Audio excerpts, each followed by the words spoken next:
Primary chibai. Oh, chibai le. Ai, amma kanin kom na vela kha ngai thatu telamatang khanin zona atam maya engpo ni sela bulkan han tan ma tak takin sabat chung chang vela ngai thatu te na an zona che kha iron chang do na mi Chang ila pisalin iziak chuak thau boka ain to danang khanin lo chang mai ro ale sabat hi han chang ma sabel ta ilang tunla ya hei thu te kan han saya mi ten in lo ngai kha uluk mani ti kan sia kan lom khop maya in comment te hi ke ni chuan na ti hi pakhat ma kan nei lawa na deu in ron comment hian kan thu soi hi anung ani hi kan lo ti ve lau zel ani chu wangin na deu point min ron comment ula ke ni chuan na hi kan ti lo sim ani kan lom zo kan ni ti kha kan han soi ma sa ni se comment a chuanin pakhat na kan han soi tur chu sabat ringot hi ani lo pathian zo khi kan chol na tur lom sabat hi I so ain I chuang zo ka iring zo ka ti hi han chang ta ilangin sabat ringot ani lo pathian ain I chuang zo I so ai point iring zo sabat hi so ingun lu tu ka I chu so hi anep zo vet ti te kha I comment na om ta tu na yanin sabat hi kenin kan chuan ngai lowin pathian he ron chuang zo ta ama zo khan in Genesis bung hi chang hi khan ni rukni akut na to zong zong chola ni sarini sabat ni chu mal asroma asra atithiang lima tika ani zo ka kenin kan chuan ngai lo hian asiam tu pathian hian aron chuang masa aron ser masa ni tika kan chan na pakhat ni se I so ai in I thang zo ka I ring zo ka tika han chang le ta ila I so le pathian I lak san the ni mi alawa I thu chu pathian ani atia thu pathian khan sabat ka aron sera chu kan mu chuanin I so ai I ring zo ka tika han chang le ta la I sabat siam tu lele van siam tu akha mari ko chunga mishing angaron piang akha ani ti hi saula matanga chian hi ngaya chumi chiang lo tan chuan I so le pathian hi I asai ko thlei thei lo ani de ba maya thu tu ti sai le lo changa atia atira thu makha ti sanein a om lo ti hi lo se phatta ilangin ti sanaya lo wang khanin o te chum te ni ein larmo sia abiak na te po khan ti kan sia tin tu thung lui kan han ti thu thung ma sa sim khi ma khan ban ne la lo wang khanin dol nei ho zong zong te po kha dol nei Isaiah Jeremiah kan han ti ang si ho po kha I mi thinen la lo in o in abetlang pui vet ta ni ti kan sia tu o lo be chin tu nge khanin nasa sa ka ngay tuwa ten ban ka rin nagtatlanang tuwa tiya ikan sa ingun to Exodus kanin oma ban na ilaw tuwanin minkan kay silaw wangin ban na iturin mari ko tsunga kan ban na ilaw ka itimayang mari ka aron raitir tila di kang tu mi pale may sa inpol na rai nilaw ti mari ka kan ka tuta sapa aron in bualaw tay talaw ni ta pa karay tiyang himtiin hun bi kan chenta suanin thiu nung palite ti apo khanin sakay baknay ang sebong no ang mising sa pamelang mupui ang ti khanin thiu nung pali thupuan kan mo ate kanan ron chen khap tani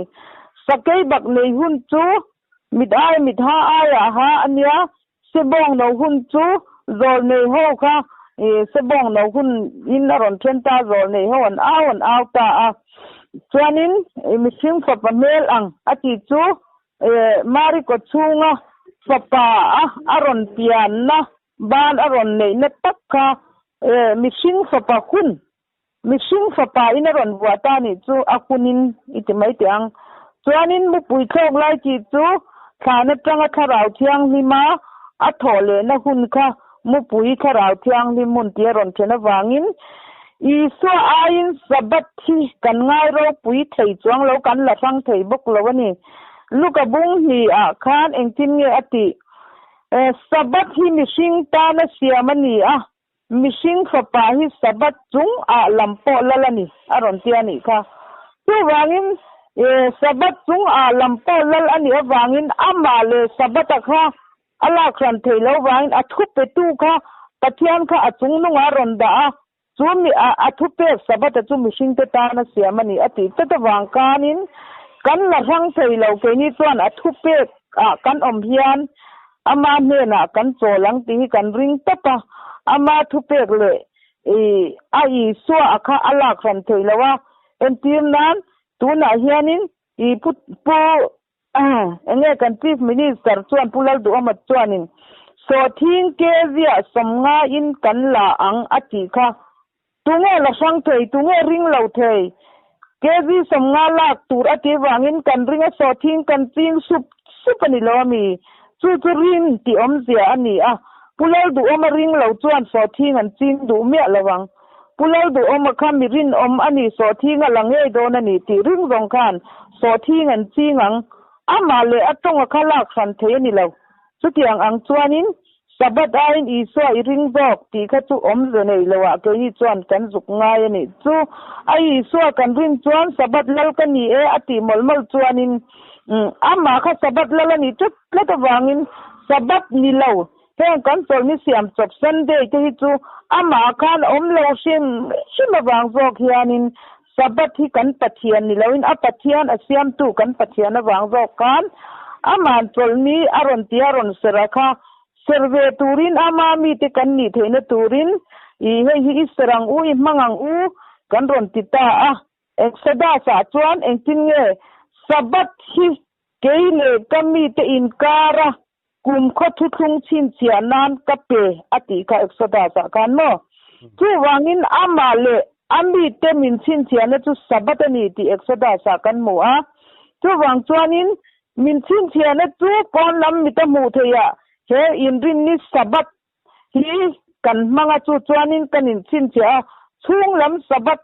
hi kan sai tlang ha lo anga he ta khoi son chu comment chu om thona in chan hal kha are ma wangin tu na in rin ni I sabat sai hi sabat ani lo sabat cholna om ti kan revek I sai ya I nang le nang kha in bumani lo mo I mang mai ni lo mo I sai te kha comment a om ta kan mang mai sai tur hian kan ka hi pathianin I amang lowa I kan manga muti po ni lo he sabat hi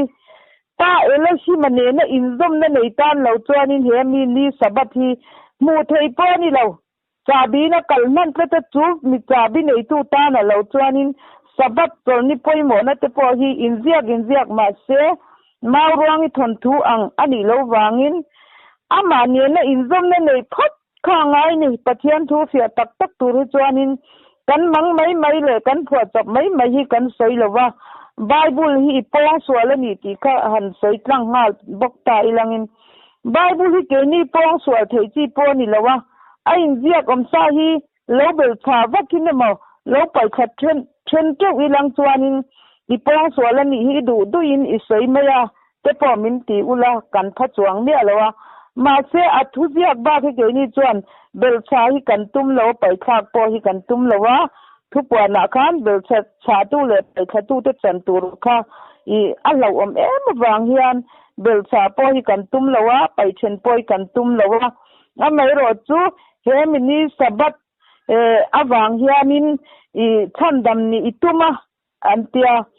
he mini sabat awanga thandam ni kan tum lo chuan sunday wang hian mi thandam kan tumang he mi in rin ni sabat hi thandam na ani kan ti ni lovin apetu pathian zok kha thandam tu ni wangin apetu pathiana thua kan om hian ama kan cholang kan chengang ti kan ringa he mi sabat du lo chuan pathian asiam tu po kha kan du lo ani kan tiani ke ni chuanin asiam tu kha pathiana kan rin thot chuanin engtin nge ati kha thu thung thara khanin kathur hia zom tu chu mi sing atiani kathur hia zom tu chu mi sing lungpui chunga in satu atia kathur hia azom lo tu chu tia wut chunga in satu atiani chu wangin ke ni chu mi sing ni hi kan duwa pathiana mi sing ni hi kan duwa athu hi kan zoma sabat hi kan lo mangta ani ti khanin ron chang ta ila ase angem o katia in nga ya kana fia thange phalo chu ka relawa he min ni a in rin ni hi kan ron sak ngor ni lawa ama pathian zo ka khanin sabat serro ti thupek aron chwa wang khanin ama pathian kan rin na awang zo kin sabat hi kan ngai poimo a chu mi sabat ro puya kan lu theina turin tu na hian a hlima tila kan lo omta ani ti kha kan soinga chuanin chu mi zom pu tan chuan kolasa bung ni chang som paru tanga som pakwa hi komena khana oma chu chiar tai la in zom thowin ka sia a kolasa bung ni chang som paruka chu ti chuan ei thu a emo in thu a emo kud ni thu a emo khathar thu a emo chol ni thu a emo tu man sei se chu su se chung chu thil lo kheng tur limani ati mai ni aslim atak ati dik leinem ama po hian mo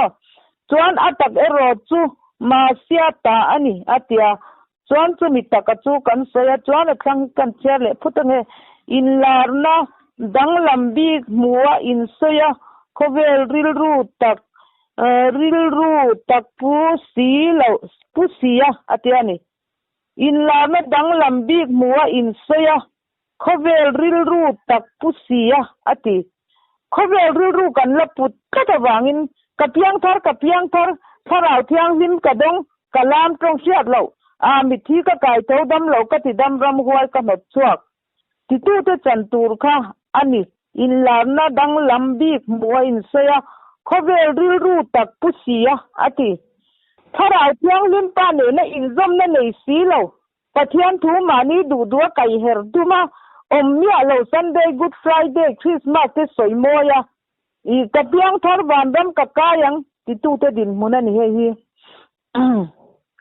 engma ni si lawa in ti vei ho atiani engma kan ni lo zoram ring tu te po himo a speaker kani chu tiang rong bol tu kani a kapiang thar tholom ka tho tam pathian ram ka te tam ti lam hi ani lo engma ni si lo in ti vei ho taksa hi ngai nep tur van tir ko te po biak tur ti te chuan thiam lo chan tir te su se atiani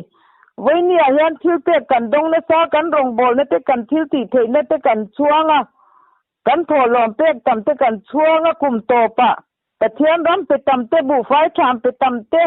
kan puang thina niang ko khan chen khat thei chuan mo chu tiang ang mi sing ro pui na le moina du hi I Bible hian enga tan ma ti lo chung ho chuan thiam lo chan tir su se chung ho chuan lu ati chung ho chuan lu tu me lu chu me sia kan tia ke ni chuan ta chuan Krista ti nen zia ka lu Krista chu an huan to lo wani lu atang chuan taksa pum pui bung rang in zom khom chu a chomani atiani pathian du zong ang velin athang lian thi na tiani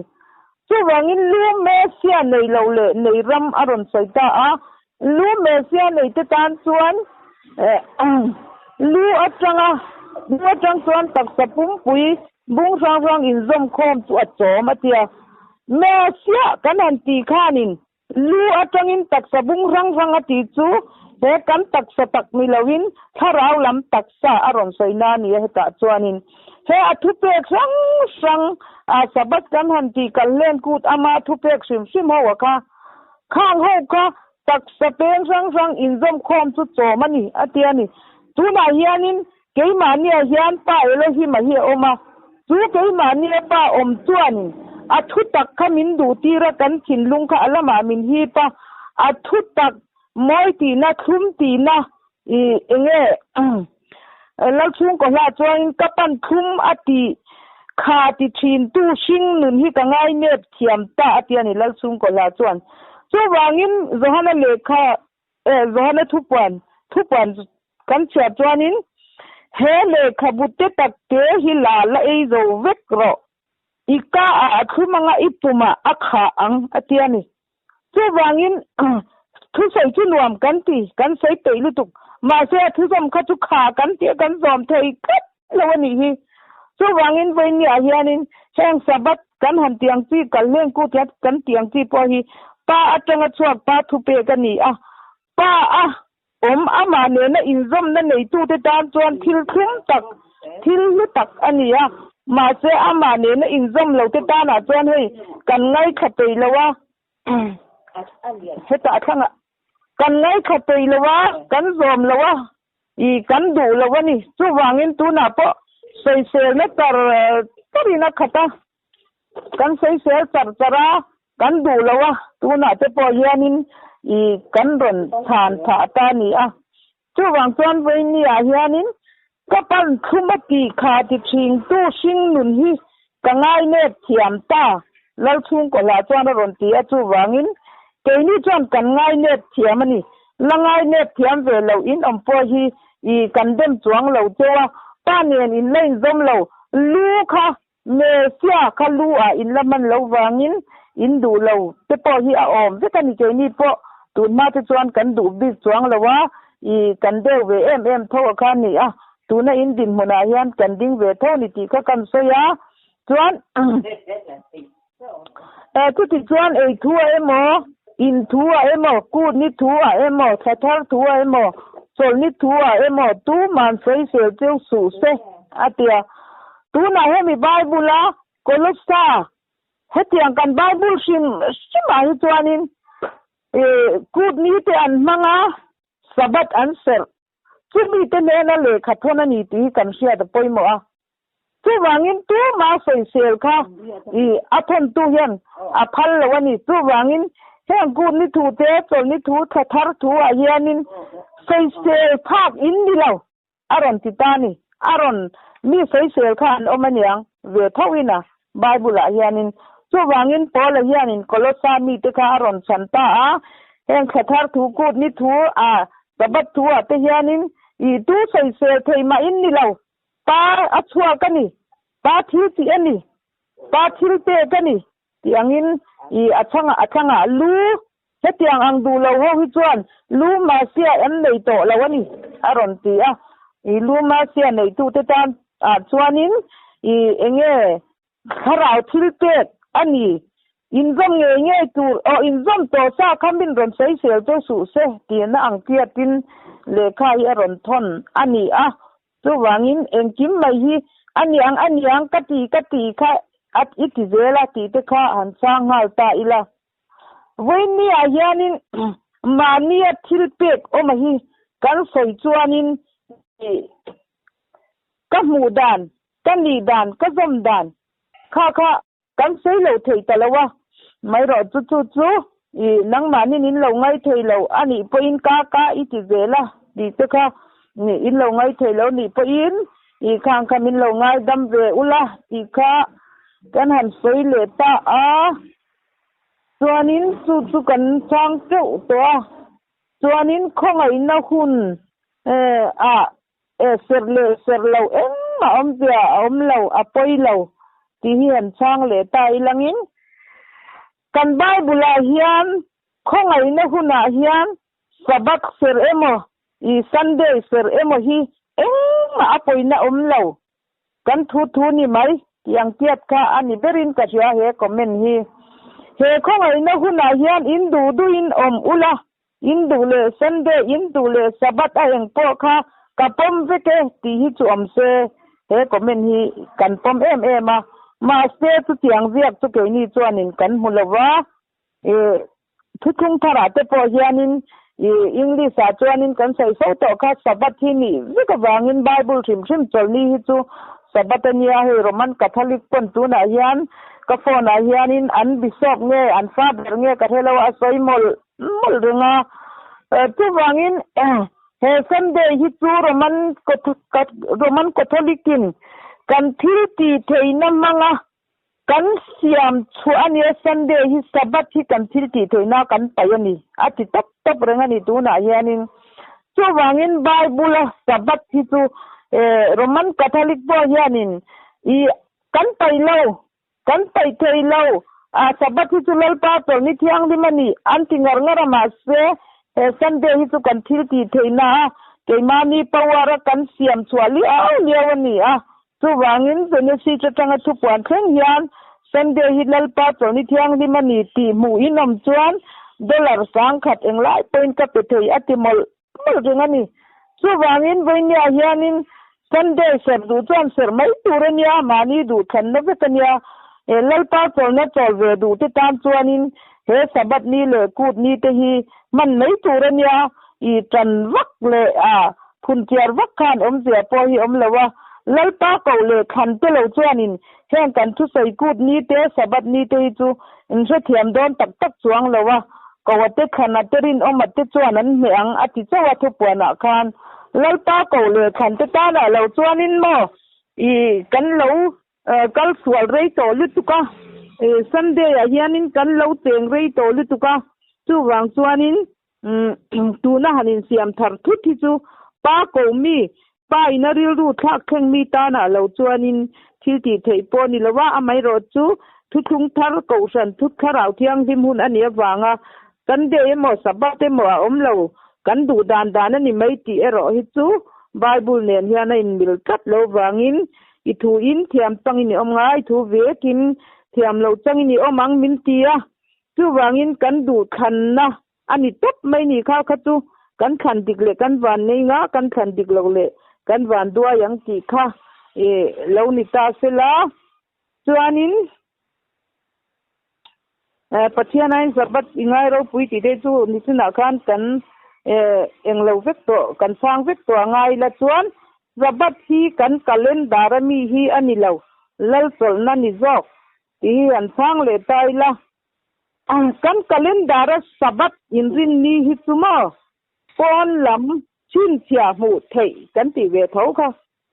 hei tu lalpa thu pe kan rom nge yani ti pon lama kan in chin chia na ani maya lal sol na sabat hi kan soilo ani lo tatuan kum sang le tatuan ti hi lal sol na ina thil tum tak tu ni chu lal sol na kan sol theina tur chuan tu na pon lam chin chia mu thei pon lam calendar hian kan amanga chu ni china kolosa kan han chela po khan thil lo theng tur te hlimani ati ve thoni lal sol na sabat de kum sang kan sol theina tur chuan he khovela kan dam chung ni nge hian kan calendar mu thei sabat hi kan sera kan lo man chuan pa thu oi kan ni na kan lan tir na ani pon lam kan lan tir theina chuna ni chung lam khan he milal chol na sabat thi apom chuan pon lama khan alang chuak nge tur kha ni no long tuk po chung lam le pon lam ati awangin chung lam le pon lam kha ain mil thau thap kha ngai si lal chol na sabat ro pui hi kan hai ani lo lal chol na sabat ro pui kan kal theina turin he khovela kan dam chung hian ama thu pek hi kan kongatan eng min ko mu tu kal kong min ko mu tu min kai ruai tu atana pa ina rem alo ruat sak min lo ruat sak kha ni chu wangin he calendar hi khoye tanga tu siam nge ti te kha oma chung te chu Bible calendar siam tu abul ber te chu ka kha kan va he lo shima he zulia kai sara calendar hi chu Roman Catholic in kan siamani an tingat ngada chuan Daniela bung engzang he ka thechia lawa lalram som zinga lal pakhat loading chuak tur chu keite ang ani adang lal dang aina dang lambi atia chu wangin Europe ram soma lal zinga ronding chuak chu Constantine khani ti kan soito chu lal dang aina dang lambi ka atina chu sabat niya in kompwe Sunday atol hadam tirani ti kha kan soito Constantine tangin Roman in chu mini poi moze chu keng chawin lalpa mi thiang lim ten na men loinan lo thata ni ti kha kan soi to a he mi bible calendar tak khi chu I chu mi siam chu ni I enge hebrai ho hi bible a chuanin alang ma sapol tur ni in ka ria hebrai ho siam te pon yang a siam bultan tu tak kha chu ka zuk khrebik lo he chu mi siam chu ni ti kha ka zuk soi rot thei lo ta zudia kai sara calendar thei ero hi chu roman ho in kan siam ani kan ta ni anti a chumi bible calendar le zulia kai sara calendar po hian ni khat ni atangin ani sari ni hi sabat ni a an man ve awang hian chumi ani awang chuan sabat ni hi ke ni chuanin lal cholna kan chol theina turin pon lam chin chia mu thei hi kan lo mangta ani ti kha kan soi fia thei dan ani a I oi om lo lutuk mai ti kha komena po kha na oma ni I ke ni mei che mol ve mai te hi chu kan siat na hi tem ma I sap tong po kan thiam ve lawa pathian kharawin min po lang hianin kan tong ve mol ani maya I kan thu soi hi in lo oi nge turani po kan ti chuang lawa pa in min tir ang hianin nia kan siat ang hi kan ron soi chumi oi thei tura lalpanin thinlung te alo herdang lam chuan kan lom ma in lo oi lo po hianin kan tuar na chuang lawa tuar na tur hianin I thu hi kan soi lo bokani chu wangin in oi lo kha ke ni chuan kan ron ngai to lawa kan thinlunga pa ina min pek ang hianin kan ron awe ani ti kha kan han soita chuan comment pakhata chuan thuthung lui dan in ikala I suwa hi itan chuan engma ani lo atiani voini ayanin sapo hianin min ron thlen sak khang lang hianin kan ril ru hi ati buai zo ni ber hianin ka sia Brazil ga kha chuanin thuthung masa ati ve maya thuthung masa I dem omin am su se da tun thung lo turatia thuthung lui han ti tak lai hi hey Genesis satang hianin enge Malapia thang yan thuthung lui angkan kan zuk chen deu tlang pui ni in ka sia thuthung lui danai kalawan iswa hitan chuan engma ani lo thuthung lui dan hian alom khovel hi kalle kan ti te ang tinai tlang akhanin thupek so maron ti keilo chu pathian dang nei su milem besu atia ani le milem biakin du mi thuthung lui dan du lo ho khan vai ho in mileman bia indo ne ani lom ni enga tinge milem besu tia chu tu na hianin milem biak indu boxi lawa thuthung lui dan nei om in ti box tia Christian kan nia intia vai milem bia ho in ve em Christian zu phun ringot in ngai toin ka re boxia thuthung lui in ti ami kha lo milem besu ti kha chu wain thuthung lui le thuthung dan poi thar dan po hi kan man chiang lo ni in ka sia chuan ilal pai pathian ming anaranin ilam mai turani lo anarana lam mai tu thiam lo chantin chhuadon si lawa atia lalpa kan ti ka po sang kan oma kan thuthung lain mil me lawa chu tiang thuthung sang chu nei ho hian I so ne na chan damin ka mang van ram ka kayang kan tile rin nei ang lo te hi mo pathian hian in van ram mun khata hian min khung don lo sim ti sia tur lalpa min tina zong van raman lut lo fanga kapa vana mi du zong ti chu te chawan lutang I suwa in ti khan kapa ati khamo thuthung lui hi pa in ngai ni chuanin ka du zong ti tu ati lawa kapa vana mi du zong ti tu te chawan lut ngatia lo enga tinge thuthung lui chu I pai ve ka I suwa na pai le ne chu wangin ilal pai pathian minga daranin lammai mai tu thiam lo chantin chwadon si lo zoram Christian te hi in enfia kan ngai thuthung lui dan indu lo ni chuan milem bia enge milem besu atia chu wang chuan vein ya hianin kan thu so ya hianin kan bi chiang lo te tiani chuanin athang le chuanin apalina kanin sabat solni serro sabat serro tia chu tak chu hemi tak awang hianin thuthung hlui in hanti phata ni bera Roman Catholic in Sunday tu kan siamani antimol molo sabat ni thiang limit chu pathian in siamani antimol molani anni hen chiang khop mai zoram Christian hui kan chiang lo ani chu wangin ani le inu le pa choi moi ro ti hinga tinge sabat tu in Sunday tu ga de khan hebrai bung du kami emi in sia dur tu pani lo mi kha khat sinai tanga dan so mami tanga local ania sin inu le pa choi moi ro ti de ka tu wangin voinia in fatin sila inu le pa te min choi moi lo kan thui noi lo zuin in tu tiang ka tiang in tia in hau nu le pa choi moi na kha sinai tanga dan so mani ti kha kan sia tangai chuani thanga uire suatia tiro uire inu puya uire kha ni ngai da mem ingai dam theyem in the chuak dor ani lom ni vai mi lem be po hian an nu puite an uire chuan an du mya lo ali pura kanom lai point vai pakhat an anau mi pa ne nan lo mu du na nu pui kha adula vitari la chua ka thida isin chu wangin mi lem bia po hian in uire hin du leinem enge thuthung lui ti uire ngai dam mo mem mo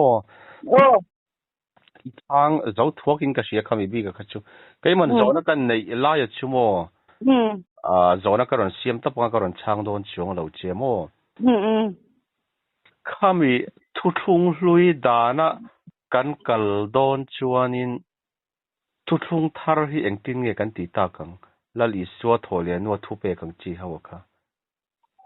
thuthung hlui hi om lo wangin thuthung hlui hi om lawa sa phawina an ron phua chopania he hi chu Old Testament antia ventel howin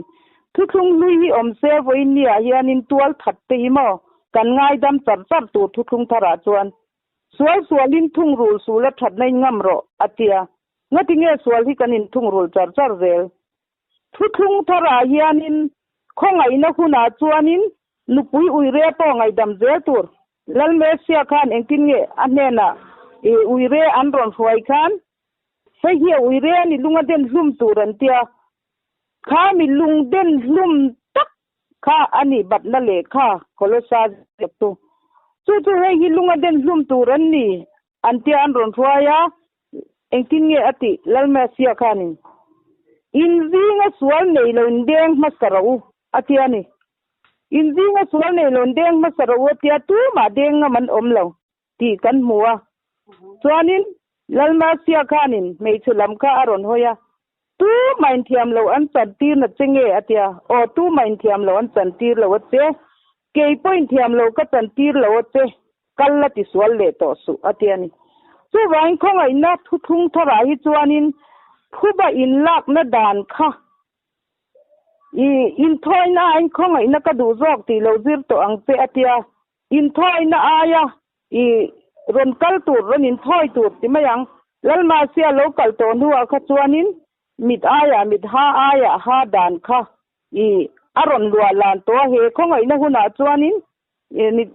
enge u na win thilati sual chuan voi sari mun som sari ingai dam turani aron tiani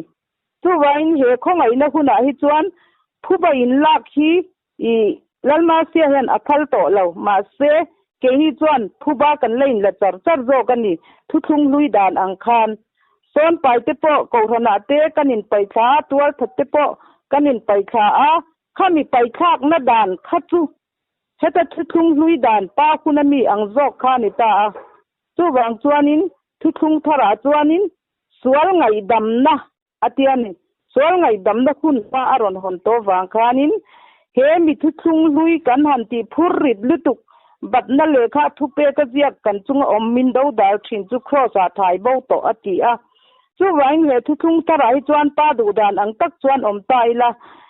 tual thatte po hi pathian mingin kanin ngai dam zelin karing motora kanin sutte poi pathian mingin kanin ngai dam zelin karing ta a keipo ka soi to ang khanin voi ni lai I motorin min suto ma se min sutu te hi pa in ngai dam ro poisa ila khan ngai dam ini lo ngai dam ro ati poisa hi kalave ngai lo ni chu thu thung thar lal ma se na kan om dan tura I aron soi chu ni ti khan ka chang em Adi le mo zo na isua hi itan enge ani ve ti haila chang lawa tu na mi akhan I zo na ka chang em phota ilunga oyem adik theyem kai chon ka chang do lo cha in kom na chon mo cha chu kan ni al shap to na ka pen do ya azwan chuan ni chang fu do in ka se lo enge I du dan ang kha ka se lawa isua kha itan enge ani ve ti zo na kha isua hi eng tin nge I ngai mo isua hi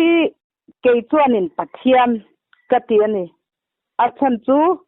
thu ti sa lo changa kha ni thata wangin ke chuanin sapa hun ti sanaya alo kal hun kha isua aminga chuan isua ti in kan bible chuan aron soita mari ne na fa pai singanga aminga chuan isua isaturani ti ania aminga khan isua sak na hun changa chakanin sapahun alo ni ta heta pathian kan ti thowa kha ani lali isua kan ti po khanin I kapa wana mi du zong ti tu te tawan lu tang I dan ti bang tura local kani ti ring su I fam gim tura local kani zok ati wangin li ti sinami thuklui kan han ti sinai tlanga dan som rim po kha hemi ti bang tura local kani hiring su karon nem he zok kani ati ani tu wangin he khong ai na huna sapa anga alo kalta ka hian sapataka kan ngai tat lai hi ne kan har chua theilo na lai le I hemi thu pek sinai tlanga dan som te po hi kan buai na chan tu sapa ang taka hian kan zup tri ta wang hianin he lai sinai tlanga dan som hi chu thul to lo Isua Krista kanin baptist to ama kan pian thar to chuanin kan titlata Isua akha sapa tak angin kan zukda thina wang hianin ke chuanin Isua khatru sapa mi singaron panga kha Isua ani ti kha kapom dana ni top mai ti kha na siang theyem ka selo a chiang angem pom dan kha ni mai mo an zo na kai chang ani mai mo chuan Isua Krista thi na kha enge ani ve ikal sual I har chuak to lawang ati ani mo Isua Krista thi na kha in enge ani ve atia Isua Krista thi na kha enge ani ve atia Isua Krista thi na kha kan tan chuan kan nun na tura ron thi ania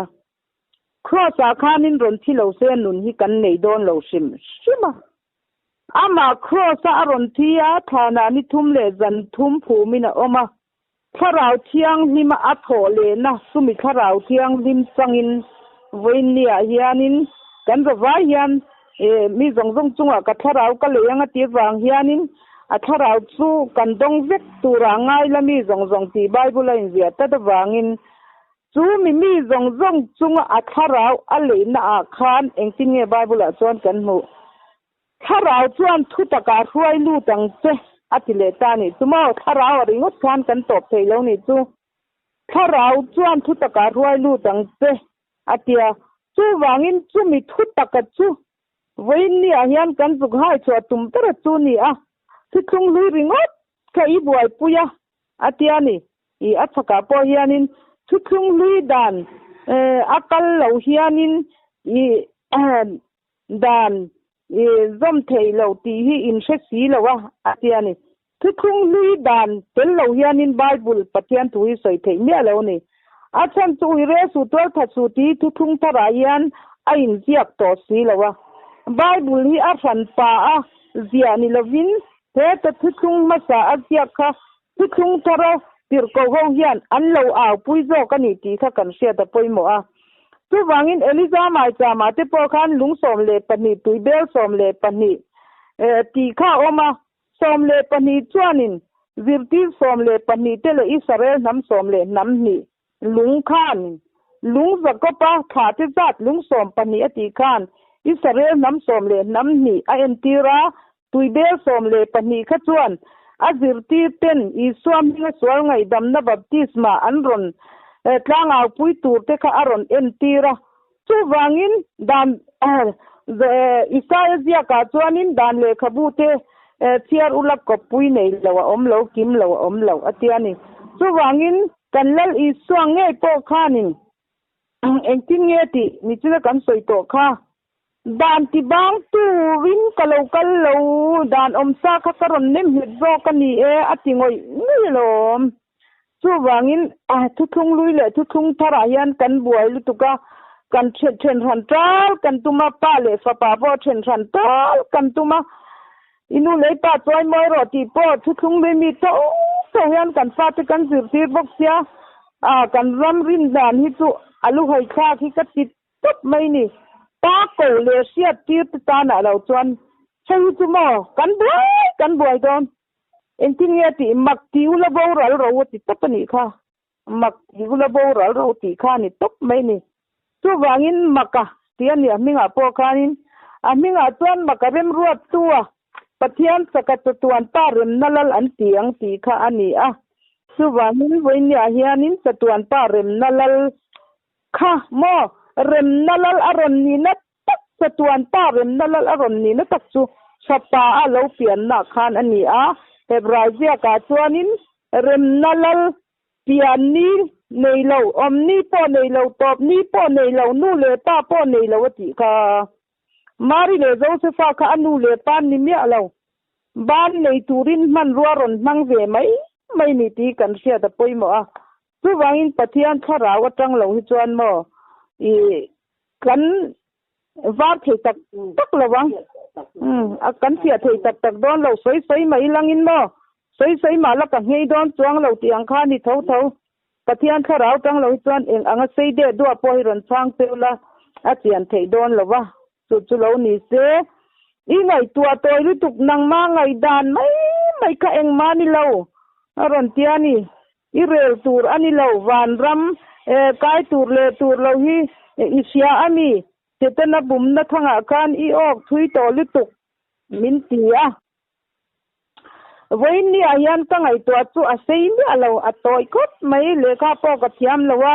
ta tong po ka thiam lo mi zo tong chi ka thiama I rel tur ani lo van ram kai tur le tur lo khan nga lo thiar tur po ni lo ti khan thang le ta ila ka thiar tur chu ani lo wa ma se Bible hi chan dam na zia na le khabu van ram kalkong ni a kan rina wang hian ke chuan Bible mi ni lo Sunday Good Friday Christmas mang ho hi chu van ram kai tur hian ka khung lu thei ngang lawani kan tinon le top teang Bible mi in ziak lo van ram kan kai thei don ro chuanin Bible hi keu lo ila kan du dan ho hian omila arui thei ruila aru thein ruila rai la ani mai lo Bible om ang kan du lawa Bible ang om ang kan seya I thu thun lo I rel tur ani lo van ram kai lo tur hi sei tur om lo ani tani voini ayanin Bible om nia lo van ram kan kai ve doni chuan Hindu ho po kuma an kai tho in tarin ke tu kai wai ang ke ni IFL an tam chok Mizoram thei chu HIV India rama kai tam darza thak om lutuk Eiru ram kan survey ram content om lutuk ho an content om zok tai tu wangin Bible in ziak lo chetiang ang phua chop Roman phua chop ring chunga van ram kan kai thei don ro ni chuan Paul swa hi tul nya lo UPC om pongai lo press om pongai lo Roman a hian in khung lu mai tur lo enge sang kan lo in than kwal ve tuna po hei phone Roman father in them ni asoi mala Sunday hi tu kan thil ti theina kan son ani heng kut ni te po hi keima ni kan thil ti theina kan pawara kan son ani ya hem muna po thu nei na kan nei tia lom he in phone a kanom ve lo mi hem muna po thu nei na kan nei at ti rung ani hei kan ngai tharenga lom hem mun kheng yan thu an nei an ma ni anga om te kha chu hem mun an thu nei na khan an fuai lu don ni mai lom chu wang chuanin I ke shiat lo lamani lo Bible om lo ring tu zong chu Roman Catholic in mi mai eng anga pol po Halloween phuat chop maulangin Roman Catholic in kanta vekheng ho hi chu je mia lowin atirang alom chu wangin Bible a hian Sunday chol lalpa chol ni thiang di mani tin mu chuan dollar sang khat ka pen se watia in tiam chol lomin mu chuan in dollar sang khat thing mai ro ke ni chuan Bible a hian Sunday hilal pa chol ni thiang di mani ti kan mulowa hemi Sunday mang tu te chu pa ne na hian an kal hi kan ring bok lo an kal lo tok bokang chu ka sai ngam ke hi chuan Bible hi do ni lo chuanin chu tiang khop chuanin ke ni chuanin kan Bible kan pa thu hi kan transfer to donan kan thi thengin setan abum na hi chuan kan lut lo Sunday mang ho Christmas Good Friday mang ho zo khani kha setan bum na lut chu kharau in tia ramhua in hot chuak mo dam lo in ti dam mo kan in om tin kan thin ti ro sum in te chu mathai zia ka khan om vet lalpai mingin thu kan thila tanin no min kan che ei turi nei loin ei tur kan pe che sarwa ka yamin silfen kan pe che lati ang atia entin nge ti kha invati thabe ati em ti lo nangni thil so ki tu te ka ngai lo te pon ko thim lama kal ro ti na la sayang ti zia ka mathai zia ka kan muwa chu wangin tu na hian kan thil ti theina kan chuang ti ro kan speaker te pon an chuangang speaker lo pon an chuangang ma se Bible om lo zir tir na keng bok si te kha chuan in lalpa kha in la chua chal don he ko vela in thil thati zong ka pa ne na pa ma in la chuang don ti hi Bible a hian alo om sa vek to I ke soi chop ani lo ti kha kan ron chang ni ta che Christmas bung le tang hi khoi lai Bible a nge a om atiani tu zol nei Jeremiah tia ka khanin Christmas ti chu om me alawa zol nei Jeremiah tia ka khanin engkin nge ati petera ne na khan petera ka ti chu Jeremiah ne na khan engkin nge ati ai gupta le Jerusalem an thil ti soi mulowem ni an nau pangten thing an foma an patin har mei an chema an nu ten sang an meta in tur thil tui nai an hung chua ka pathian dang te tan he hi min ti thin rim na mai turani ti lalpa thu chua ka ni heng ti ching ho chunga hian ka thin rim na mit lawanga ti ani zol nei Jeremiah tia ka khan mo chu wangin he Christmas ti chuan in ziak mia lo Bible a chuanin Sam poi Roman Catholic ina an siam chua vikani kan ti to kha chu Bible a chuan tamu sa pian samkhan lo lom thina ni Ezekiel bungria ta khanin Israel mei sia te chu tamu ngai nan tapa ti oma Israel history Bible a ziak kim theilo tamdu tu ko wangin Torah lama an sen chin zia na le khabu om fikani chu ta chuanin kan pu thi hi kan tra chuan a thalo apian chamlo mila nau pang te pon kor moi thil tui nai te pon nei ve se nu le pa te pon lim takin ruai te ki lila chuanin apian athi na te po hi kan lo sun ne theyang ti in apian chaman lom ta ga khanan lo zong chang ta ti tur bera nein kan kha tu Israel fa te hian an lo ti thu ta wangin zol ne Jeremiah mang hianin pathian ron au chuak ta ni himo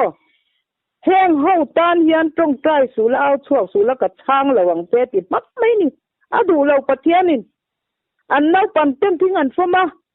an nu ten van lal nu ne na lan tu changan beta an pa ten har men khu ka atiani chu wangin chang kan met cha Christmas a nau pang ten thing an phong ma si thing tur kan phur luya kan pa ten sam tala har men khu ka vok thi thun kan e tiro vok sa tu arwang poi khoi turai lo itan sabol lo ti zong zong hi tu kan ti me ma thi thun chapin kan e bor borani chu wang chuan voi nia hian Christmas ti takin in siak lo ma sela voi in nia kan thil ti cha hi Israel te tluk chiat na ni a sumi kal je chu Constantina te Romana te lu thozelin tu na Christmas tin aning hian lo siam tamai lo Christi chu dik te pathian Christo atangala chuani a milem pathian mingan hian te mo chu wang Christmas Christ nge dik te pathian tana ruai che in ti lim na te po chu ni theima na chu wang chuan voi ni a hian in Bible a Christmas ti tak chu om lo zol nei Jeremiah ziak bung sari tang som hiange ka se chalo ka soi lang Bible ka lo keu lo hei taki zol nei Jeremiah ziak ka khan om ti top mayang lekpo ni selamo tun tum pi katan chuanin atom be na tur ni sela an ron zona pakati ka chierang hai ron changla kan du tok sri phot mai doni record tate alo over don to sabat sero tinina sabat sero tinana na engwange Saturday in serda isi sabat Saturday ani love pathian in sabat sero ati ani lahian Saturday hi ala lo shim engwanga tu nuwa indin ni Saturday ser tangot nge inni Bible chiar tamringot hi zirtina dik ani lo ichiaram lutuka ibawani hi tharau thiang ni matanga shiat fia hi apoimo atia helaya hi kan soi fia lokanga lal iswa he khovela aron pera sapati chungcha be he kan ni hi siabala ni lo shim tani Sunday indin ni ti verate khalaya kha aron zota ni chu enge indin ni iser chan ti laya kha indin ni kan ser chan ber chu I keini te chuanin calendar kha chu lalpan ni asiam na kha chuanin ni alal omdon lo sim ta ma sen ni khatni ni thum ni ti khanin asai khata tar charta chumi ni khatni chu hetia Bible calendar le khovel calendar ni pek dan hi inang reng ta chu wang chuanin ani khatni hi Sunday ti in calendar siam tu te hian an lo ti ta khamilaya kha chuan Bible calendar ome ke ni chuan kan suk sim ni lawa tu na hianin tang ni som ni taruka hianin kan piang dawanya chu wangin kan pian atlai bok si in thumin zo hi chu abul maya ke ni sin na azuk saya chu ni chu ni ti kha chuanin ke ni chuanin kan suk then theilo ta mai ro chu kan mu thei calendar hi kan mangani mai ke ni chuanin mo kan mu thei calendar Bible calendar le Julia Kaisara calendar hi ke ni chuan kan ring tok ta ani maya chu kan lo ring thel ani chuanin pathian thu ni to maya ke nin kan mu thei ba kha chu ti ngai na om lawa chuanin hemi calendar zul duya khovel hi akal sim chen to wang hianin adik lo ni ti em kha chu ke ni chuanin asiam tu po kan ni lo kan zuk soi rot thei lo na chungin kan mu thei calendar hi dikin kan pom to pa chu ni mai om zia tak chu ni sari ni ati tak hi ke hey sabat ni ti in Bible calendar po hianin azuk pom ta tho ta Sunday Tuesday azuk in ti ta hemi kan calendar chuan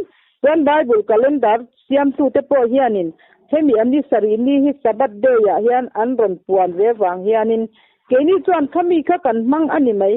alo dik lawak asiam tu te nan siam dik lo ni chuanin kha chu ke ma ni mo om to lawa asiam tu te mo ani to ta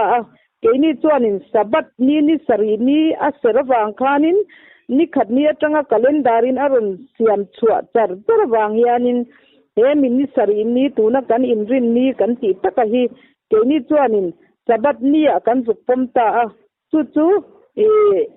kan ron man na chan chu ani ber maya adik lo soi sia tur khanin ke ni te soi thiam chi le kan soi thak ti po ni lawa khovelin calendar asia manghianin ke ni chu kan ring na kan kal pap ani mai chu kan soi thei to su ba su han soi thiam dan bok a om lo asiam tu kan ni lo ya wa ngai la e po ni sela tun tu tan chuanin a khati chin kha han ni le phota sela